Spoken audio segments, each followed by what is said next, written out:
زہرا کا ہے بابا، زہرا کا ہے بابا، حسنین کا نانا، حسنین کا نانا۔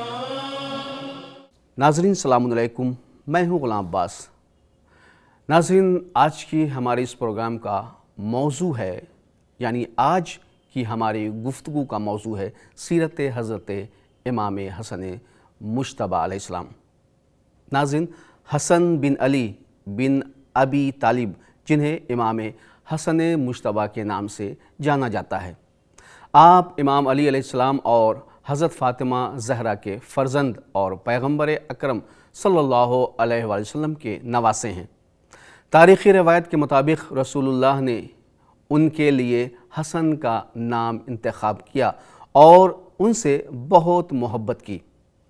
آپ اپنی زندگی کے 7 سال رسول اللہ کے ساتھ گزارے۔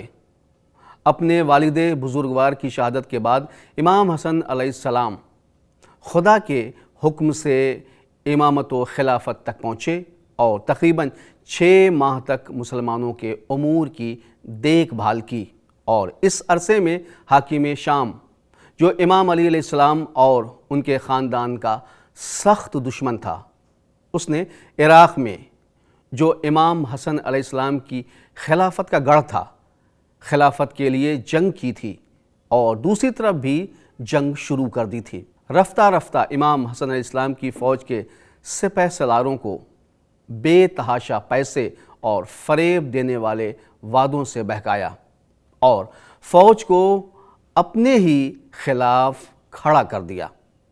آخر کار امام حسن علیہ السلام کو صلح کرنے پر مجبور کیا گیا اور ظاہری خلافت امیر شام کو شرائط کے تحت سونپ دی گئی، اس شرط پر کہ امیر شام کی وفات کے بعد خلافت امام حسن علیہ السلام کے پاس واپس آ جائے گی۔ اگر آپ کے اخلاقی فضائل کی طرف نظر کی جائے تو آپ کے فضائل شیعہ اور سنی منابع دونوں میں مذکور ہیں۔ حسن بن علی لوگوں میں سب سے زیادہ متقی و پرہیزگار تھے اور شیعہ انہیں معصوم سمجھتے ہیں۔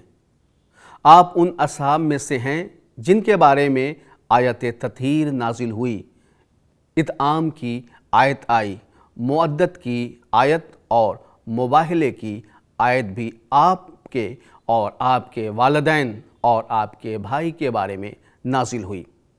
آپ نے 2 بار اپنا سارا مال خدا کی راہ میں لٹا دیا اور 3 بار اپنی آدھی جائیداد محتاجوں کو دے دی۔ کہا گیا ہے کہ ان احسانات کی وجہ سے آپ کو کریم اہل بیت کہا جاتا تھا اور آپ نے 20 یا 25 مرتبہ پیدل حج کیے تھے۔ لوگوں کے حقوق اور مقام کا احترام اس قدر تھا کہ امام حسن علیہ السلام سماجی طور پر اس طرح برتاؤ کرتے تھے کہ ان کے ہمسایوں، شہریوں اور ان کی عظمت کی وجہ سے کوئی بھی ان کے حقوق سے محروم نہ ہو۔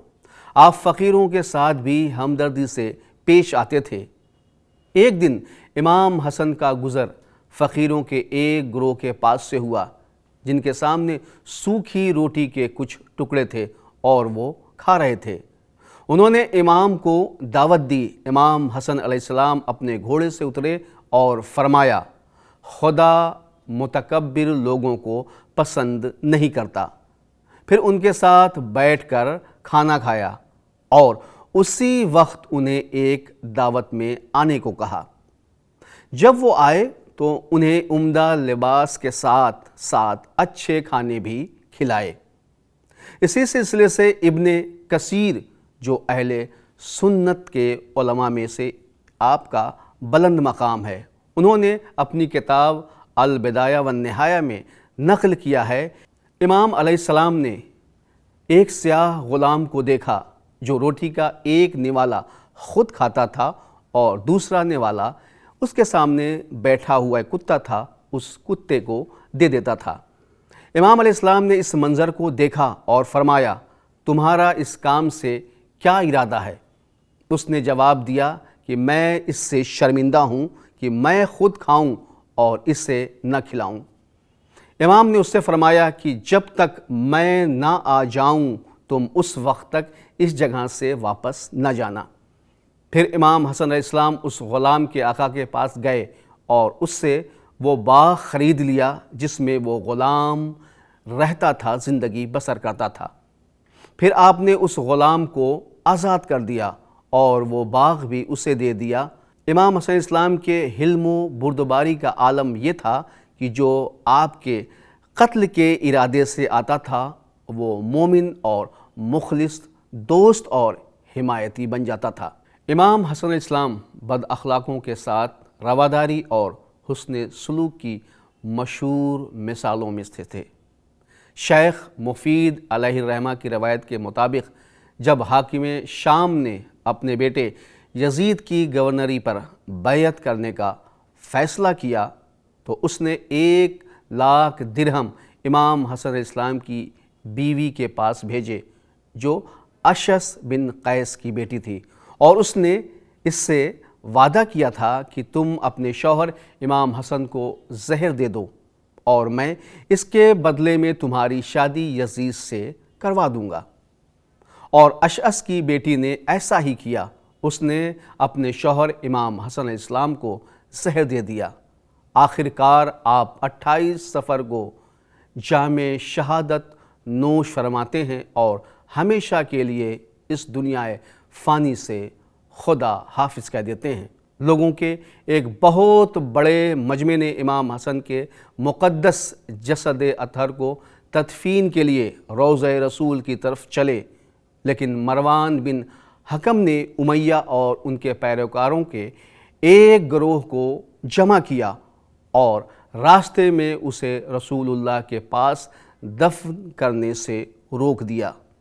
اس وقت امام حسین علیہ السلام نے فرمایا کہ میرے بھائی نے حکم دیا ہے کہ اگر وہ لوگ مجھے میرے جد کے پاس دفن کرنے سے روکیں تو میں کسی سے جنگ نہ کروں۔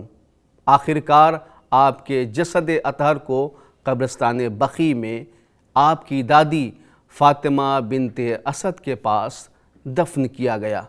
میرا سلام ہو اس امام پر جس کو زہر دغا سے شہید کر دیا گیا۔ ناظرین، یہ تھا آج کا ہمارا ایپیسوڈ جس میں ہم نے حضرت امام حسن علیہ السلام کی زندگی کے بارے میں بات کی۔ ناظرین، آج بس یہیں تک، انشاءاللہ آپ سے ہماری پھر ملاقات ہوگی۔ تب تک کے لیے مجھے اجازت دیجیے۔ خدا حافظ۔ زہرا کا ہے بابا، زہرا کا ہے بابا، حسنین کا نانا۔